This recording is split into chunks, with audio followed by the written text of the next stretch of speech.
Hi hello friends, എല്ലാവർക്കും നമ്മുടെ സുമി മുവാസ് മൻസിലോട്ട് സ്വാഗതം. അപ്പം നമ്മുടെ നാളെ വരാനിരിക്കുന്ന നമ്മുടെ കാറ്റത്തെ കിളിക്കൂടിൻ്റെ കുറച്ച് നല്ല വിശേഷങ്ങളൊക്കെ കേട്ടാലോ. നമ്മുടെ വീഡിയോസൊക്കെ കേട്ട് ഇഷ്ടപ്പെടുകയാണെങ്കിൽ ഒന്ന് ലൈക്ക് ചെയ്യാനും ഹൈപ്പ് ചെയ്യാനും മറന്നു പോവില്ലേ. ഒപ്പം നമ്മുടെ ചാനൽ ആദ്യമായിട്ടാണ് കാണുന്നതെങ്കിൽ ഒന്ന് സബ്സ്ക്രൈബ് ചെയ്തും കൂടെ സപ്പോർട്ട് ചെയ്യുക. അപ്പം നമുക്ക് നല്ലൊരു വിശേഷത്തിലോട്ട് പോകാം. അങ്ങനെ നമ്മുടെ നിധിയും സുഭാഷും സുധീഷും അവരെല്ലാവരും കിളിക്കൂട്ടിലൊക്കെ എത്തിയല്ലോ അല്ലേ. അങ്ങനെ പിറ്റേ ദിവസം രാവിലെ എല്ലാവരും എഴുന്നേൽക്കണം കേട്ടോ. അപ്പം നല്ല ഉറക്കം കിട്ടി, എല്ലാവരും നന്നായിട്ട് ഉറങ്ങി, ആ യാത്രാക്ഷീണമൊക്കെ മാറി എല്ലാവരും സന്തോഷമായിട്ടൊക്കെ എണീക്കണം. അപ്പം നമ്മുടെ നികേഷൊക്കെ എഴുന്നേറ്റിരിക്കണം. അപ്പം നിധി കുറച്ച് വൈകി എഴുന്നേറ്റ് വരെയാണ്. അപ്പോഴേക്കും സുഭാഷ് അവിടെ ചായയൊക്കെ ഇട്ട് എല്ലാം റെഡിയാക്കി സെറ്റ് ചെയ്യാൻ കേട്ടോ. ആ സമയം നികേഷും സുധീഷും അവിടെ ഉണ്ടായിരുന്നു. അപ്പോൾ നികേഷ് ചോദിച്ചു, അല്ല നിധിയേട്ടത്തി ഇന്ന് വൈകിപ്പോയല്ലോ. ഭയങ്കര ക്ഷീണമായിരുന്നു കേട്ടോ, ഇത്രയും ദിവസം അവിടെ പോയി നിന്നെങ്കിലും ഇവിടെ വന്നതിന് ശേഷം നന്നായിട്ടൊന്ന് ഉറങ്ങാൻ പറ്റിയത്, അതുകൊണ്ട് നേരം വെളുത്തൊന്നും അറിഞ്ഞില്ല എന്ന് പറഞ്ഞു കേട്ടോ. അപ്പോൾ നമ്മുടെ ഹരീഷും വന്നിട്ടുണ്ടായിരുന്നേ.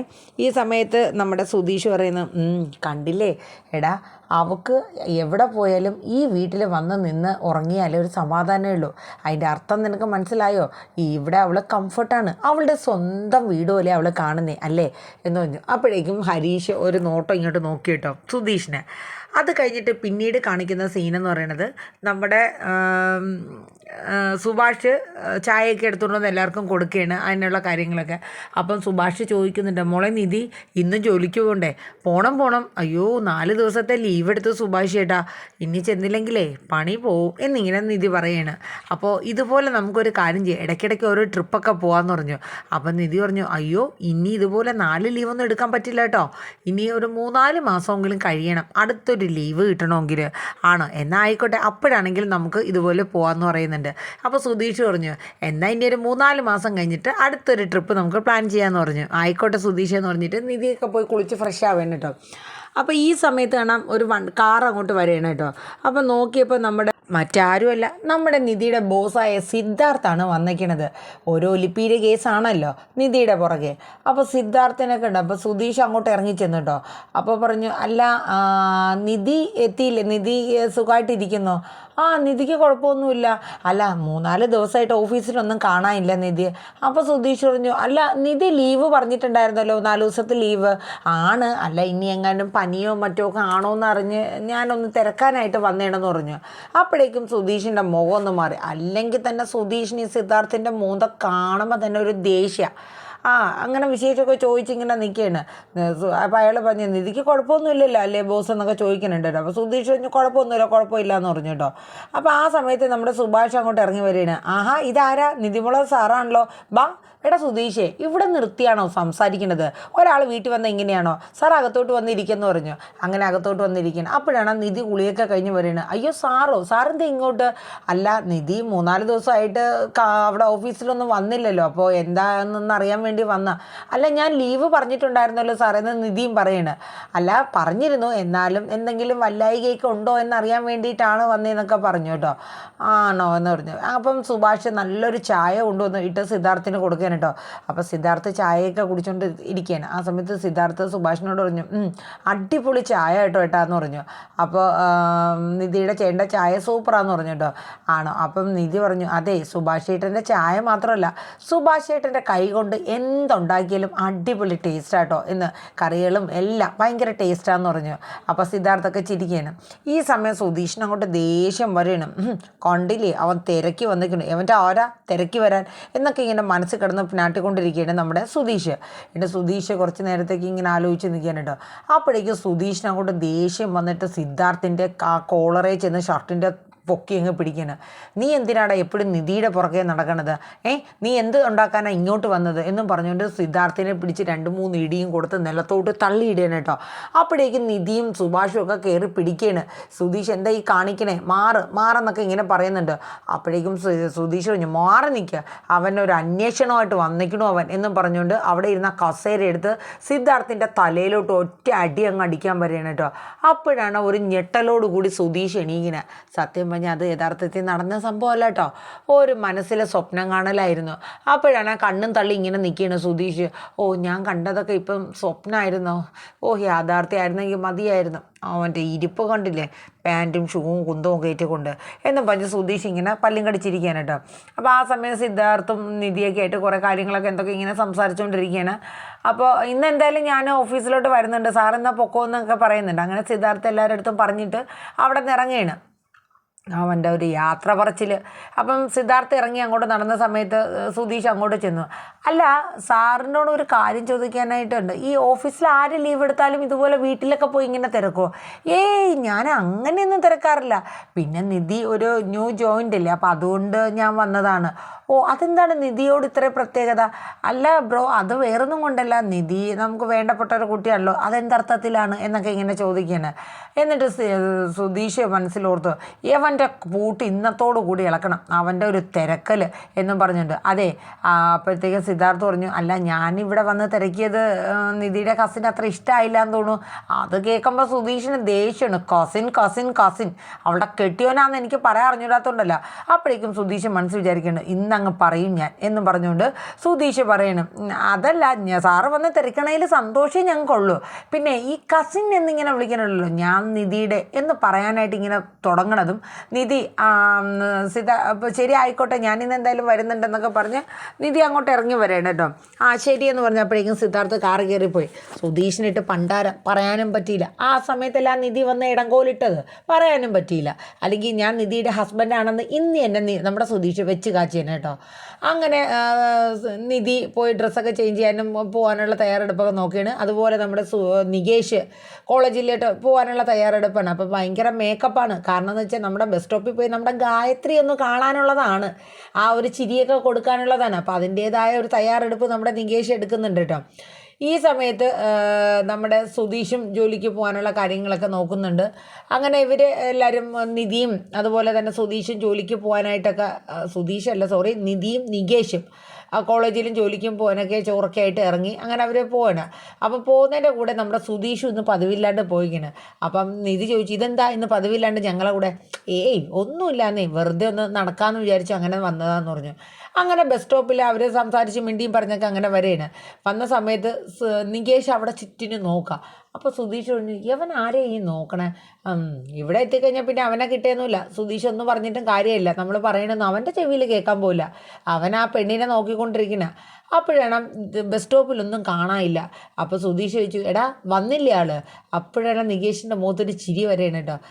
ദേ പറഞ്ഞുണ്ട്, ദേ അതെ. അയ്യോ, അങ്ങനെ നോക്കല്ലേ സുധീഷിട്ട്, അങ്ങനെ നോക്കല്ലേ, ഒരു കാഷ്വലായിട്ട് നോക്കണം. ഇട്ടടിക്ക് ഇങ്ങനെ നോക്കിക്കഴിഞ്ഞാണ്ടല്ലോ അവൾ എന്തെങ്കിലും വിചാരിക്കില്ലേ എന്നൊക്കെ പറഞ്ഞു. യവനാൾ കൊള്ളാലോ, ഇനി എന്തെല്ലാം കാണാൻ കിടക്കണു നിധി സുധീഷിനോട് പറയാൻ കേട്ടോ. അപ്പോഴേക്കും ആ കുട്ടി വരെയാണ്. അപ്പോഴേക്കും നമ്മുടെ സുധീഷ് പറഞ്ഞു, അല്ല ആ കൂടെ പറഞ്ഞത് നമ്മുടെ ജോസേട്ടൻ്റെ മോള് ജിഷയല്ലേടാ, ഇതേതാ ഈ കുട്ടി? അപ്പോഴേക്കും നിധി ഇങ്ങനെ നോക്കി. അപ്പോൾ സുധീഷ് പതുക്കെ വളിച്ചൊരു മുഖത്തോടു കൂടി, അതല്ല, ഒരുവിധം നമ്മുടെ ഈ ഏരിയയിലുള്ള പ്രസവിച്ച കുഞ്ഞുങ്ങൾ തൊട്ട് മൂത്ത് നരച്ച തള്ളമാര വരെ എനിക്കറിയാം നിധി എന്ന് പറയണം കേട്ടോ. ഇത് കേട്ടപ്പോഴത്തേക്ക് നികേഷ്, നാണം ഇല്ലാത്ത മനുഷ്യയാണ് നിധിയേട്ടത്തിൻ്റെ മുമ്പിൽ. അതല്ല, ഞാൻ ചുമ്മാ പറഞ്ഞതാ നിധി, മനസ്സിലായില്ലേ? പക്ഷേ ഈ കുട്ടിയെ ഞാൻ കണ്ടിട്ടില്ല കേട്ടോ. ഇത് വാടകയ്ക്ക് എങ്ങനെ ഇപ്പം അടുത്തെങ്ങനെ വന്ന് താമസിക്കുന്നതാണെന്നാണ് തോന്നണേന്ന് പറഞ്ഞു. നിധി ഒരു നോട്ടം കൊടുക്കണേ. അപ്പോൾ സുധീഷിന് മനസ്സിലായി നിധിക്ക് അത്ര ഇഷ്ടപ്പെടുന്നില്ല ഈ വായി നോട്ടം. അപ്പോഴത്തേക്കും നമ്മുടെ സുധീഷ് പറഞ്ഞു, എന്തായാലും വന്ന് നിന്നു. അപ്പോഴേക്കും ആ കുട്ടി നമ്മുടെ നികേഷിനെ നോക്കി ഒന്ന് ചിരിക്കുകയാണ്. തിരിച്ച് നികേഷും ആ കുട്ടിയെ നോക്കി ഒരു പുഞ്ചിരിയൊക്കെ കൊടുക്കുകയാണ്. രണ്ടുപേരും അങ്ങോട്ടും ഇങ്ങോട്ടും കണ്ണൊക്കെ കാണിക്കുന്നുണ്ട്, ചിരിക്കുന്നുണ്ട്. പക്ഷെ സംസാരമൊന്നുമില്ല. അപ്പോൾ സുധീഷ് പറഞ്ഞു, എടാ പൊട്ടനെ പോലെ ഇവിടെ നിന്ന് ചിരിക്കാണ്ട് പോയി വല്ലതും മിണ്ടടാ. അങ്ങനെയൊന്നും കയറി ഇടിച്ച് മിണ്ടാൻ പറ്റില്ല. സുധീഷേട്ടൻ്റെ അതിൻ്റെ ഒരു നാക്കറിഞ്ഞല്ലോ, മിണ്ടാതിരിക്കുകയെന്ന് പറഞ്ഞ്. അപ്പോഴേക്കും നിധി ഇരുന്ന് ചിരിക്കുക കേട്ടോ. അപ്പോഴേക്കും സുധീഷ് പറഞ്ഞു, ഇതൊക്കെ എന്നെ കണ്ട് പഠിക്കണം. എടാ ഇതിനൊക്കെ അതിൻ്റേതായ ഒരു സെറ്റപ്പ് നാക്ക് വേണം, നിനക്കതില്ല. അപ്പോഴേക്കും നിധി പറഞ്ഞു, അത് വളരെ കറക്റ്റാണ്, സുധീഷിനുള്ള പോലെ റേഞ്ച് മറ്റാർക്കും ഉണ്ടാവില്ലല്ലോ. അപ്പോഴേക്കും സുധീഷ് വളിച്ചൊരു ചിരി വീണ്ടും കൊടുക്കുകയാണ്. കാരണം നിധിയുടെ മുന്നിലെല്ലാം പാളിപ്പോവാണ്.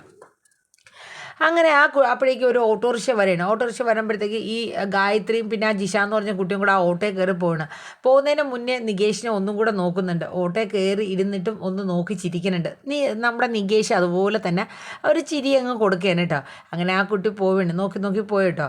അപ്പോഴേക്കും സുധീഷ് പറഞ്ഞു, ഇതെന്ത് ലൈനടിയാടാ, ഇങ്ങനെയാണോ ലൈനടിക്കണത്? ആ കുട്ടിയുടെ അടുത്തൊക്കെ ഒന്ന് പോയി മിണ്ടിയും പറഞ്ഞൊക്കെ ഇരിക്കണ്ടേ, അതല്ലേ അതിൻ്റെ ഒരു ശരി എന്നൊക്കെ ഇങ്ങനെ പറഞ്ഞു. അതൊക്കെ ഉണ്ട് സുധീഷേട്ടാ, സമയം എടുത്ത് അടി ചെയ്ത് വെറുതെ ചളമാക്കണോ എന്നൊക്കെ പറഞ്ഞു കേട്ടോ. അത് കഴിഞ്ഞ് അവർ കോളേജിൽ പോയിന്. അപ്പോഴേക്കും നമ്മുടെ സുഭാഷ് ഈ സമയത്ത് ജോലിക്കായിട്ട് പോവാൻ കേട്ടോ. പോകുന്ന വഴി നമ്മുടെ നീതുവിനെ ഒന്ന് കാണേന്. അപ്പം നീതു സുഭാഷിനെ കണ്ടത് ഓടി വരേന് കേട്ടോ. സുഭാഷ് ചേട്ടാ എന്തൊക്കെയുണ്ട് വിശേഷം? സുഭാഷ് ചേട്ടാ എന്നോടൊന്നും തോന്നരുത് കേട്ടോ, അങ്ങനെ ഒരു കാര്യം ഞാൻ പറഞ്ഞത് മറ്റൊന്നും കൊണ്ടല്ല. എൻ്റെ കല്യാണം ഇല്ലെങ്കിൽ അന്ന് തന്നെ നടന്നേനെ സുഭാഷ് ചേട്ടാ. അതൊന്നും സാരമില്ല മോൾ, ഇനിയിപ്പോൾ അതിനെക്കുറിച്ചൊന്നും പറയാൻ നിൽക്കണ്ട. പിന്നെ ഞാൻ സുഭാഷ് ചേട്ടൻ അല്ലെങ്കിലും കാണാൻ വേണ്ടി ഇരിക്കുകയായിരുന്നു.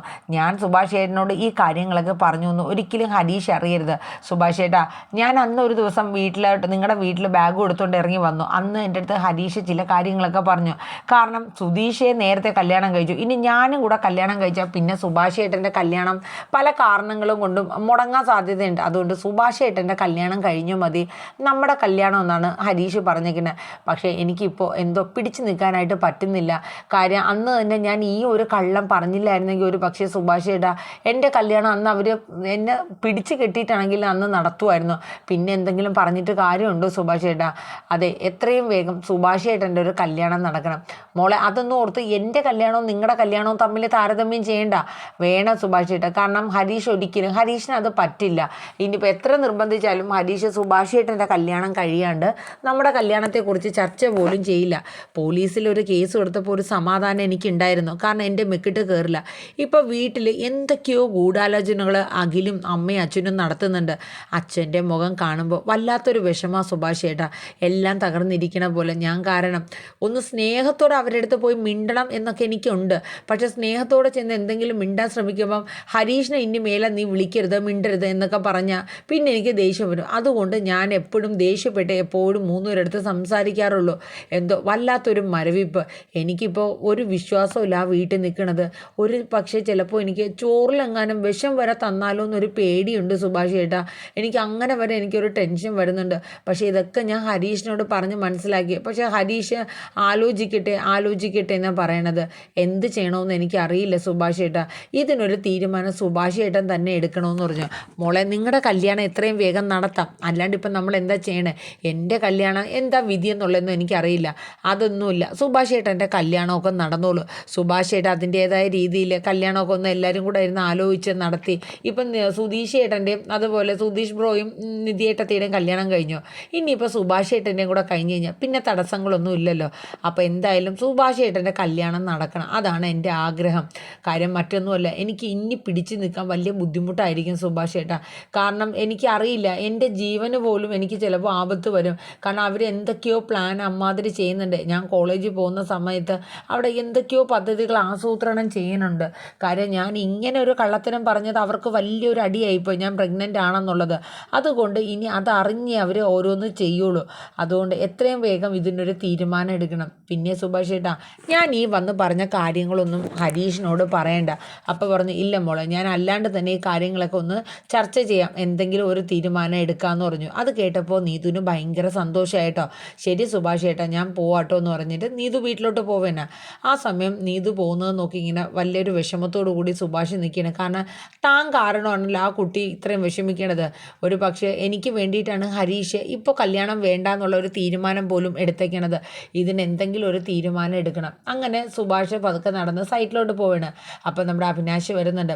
അപ്പോൾ അഭിനാഷിനോട് ചോദിച്ചു, അതെ ആ നാട്ടിൽ നിന്ന് വന്നവരൊക്കെ പോയോ അഭിനാഷേ? പോയി ഭയ്യ, അവരെല്ലാവരും പോയി. പക്ഷേ എൻ്റെ കൂടെ വന്ന ആൾക്കാരെയൊക്കെ വീട്ടിൽ പോയി മൊത്തം അരിച്ചു പറക്കി. അവളെ കാണാൻ പറ്റാത്തതുകൊണ്ട് ആ ഒരു ദേഷ്യവും മുറുമുറുപ്പോടു കൂടിയാണ് പോയിക്കണത്. ഇനിയിപ്പോൾ ഈ ദേഷ്യത്തിന് നാട്ടിൽ പോയി ചിലപ്പം വേണമെങ്കിൽ വേറെ പെണ്ണ് കിട്ടും. പക്ഷേ അതുകൊണ്ട് കാര്യങ്ങളൊന്നും ഒതുങ്ങുന്നില്ല. അവരിനി അടങ്ങിയിരിക്കില്ല സുഭാഷ് ചേട്ടാ. അപ്പം നീ വിഷമിക്കണ്ട, ഞങ്ങളൊക്കെ ഇല്ലേ. പക്ഷേ എന്തായാലും ഭയ്യയുടെ ഒരു അഭിപ്രായത്തിൽ അന്ന് അങ്ങനെ ചെയ്തതുകൊണ്ട് ഇന്ന് എൻ്റെ പെങ്ങള് ചാന്ദിനി ഇന്നിപ്പോൾ വലിയ കുഴപ്പമില്ലാണ്ട് നിൽക്കുന്നുണ്ട്. ഒരുപാട് നന്ദിയുണ്ട്. എന്തിനടാ ഞാനും നീയും തമ്മിൽ അങ്ങനെ ഒരു നന്ദിയുടെയൊക്കെ ആവശ്യമുണ്ടോ എന്നൊക്കെ ഇങ്ങനെ നമ്മുടെ സുഭാഷ് അവിനാശിൻ്റെ അടുത്ത് പറയാൻ കേട്ടോ, എന്നാൽ ഭയ്യ ഞാൻ പോയി ഇതിലോട്ട് സ്ഥലത്തോട്ട് പണിക്ക് പോകാട്ടോ എന്ന് പറഞ്ഞിട്ട് മേളിലോട്ട് കയറി പണി ചെയ്യാനായിട്ട് കയറി കേട്ടോ. ഈ സമയം സുഭാഷിൻ്റെ മനസ്സ് മൊത്തം നീതു പറഞ്ഞ കാര്യങ്ങളായിരുന്നു. കാര്യം മറ്റൊന്നുമല്ല, എത്രയും പെട്ടെന്ന് ഹരീഷിൻ്റെ നീതുവിൻ്റെ കാര്യത്തിനൊരു തീരുമാനം എടുക്കണം. അപ്പോൾ പോലും സുഭാഷിൻ്റെ ജീവിതത്തെക്കുറിച്ച് ചിന്തിക്കുന്നില്ല കേട്ടോ. അപ്പോൾ ഏകദേശം നാളെ വരുന്ന കാര്യങ്ങൾ ഇതൊക്കെ തന്നെയാണ് നമ്മുടെ കാറ്റത്തെ കിളിക്കൂടിൽ. അപ്പോൾ എല്ലാവരും നമ്മുടെ വീഡിയോസൊക്കെ ഒന്ന് കേട്ട് ഇഷ്ടപ്പെടുകയാണെങ്കിൽ ഒന്ന് സ്കിപ്പ് അടിക്കാണ്ട് കേൾക്കണം കേട്ടോ. എന്നിട്ടൊരു ലൈക്കും ഒരു കുഞ്ഞു ഹൈപ്പും കൂടെ തരണം. ഒപ്പം നമ്മുടെ ചാനൽ ആദ്യമായിട്ടാണ് കാണുന്നതെങ്കിൽ ഒന്ന് സബ് ചെയ്ത് സപ്പോർട്ട് ചെയ്യുക. പിന്നെ നമ്മുടെ ഇതേ ചാനലിൽ രാവിലെ 6 മണിക്ക് തന്നെ നമ്മുടെ പിന്നെ ഏതാണ് ഇവർ വിവാഹിതരായാൽ എന്ന ഇന്നത്തെ പരമ്പരയുടെ ഇന്നത്തെ വിശേഷം അപ്ലോഡ് ചെയ്തിട്ടുണ്ട്. നമ്മുടെ പവിത്രം ഇനി തിങ്കളാഴ്ചയാണ്, അപ്കമിങ് ഒന്നും കിട്ടിയിട്ടില്ല കേട്ടോ.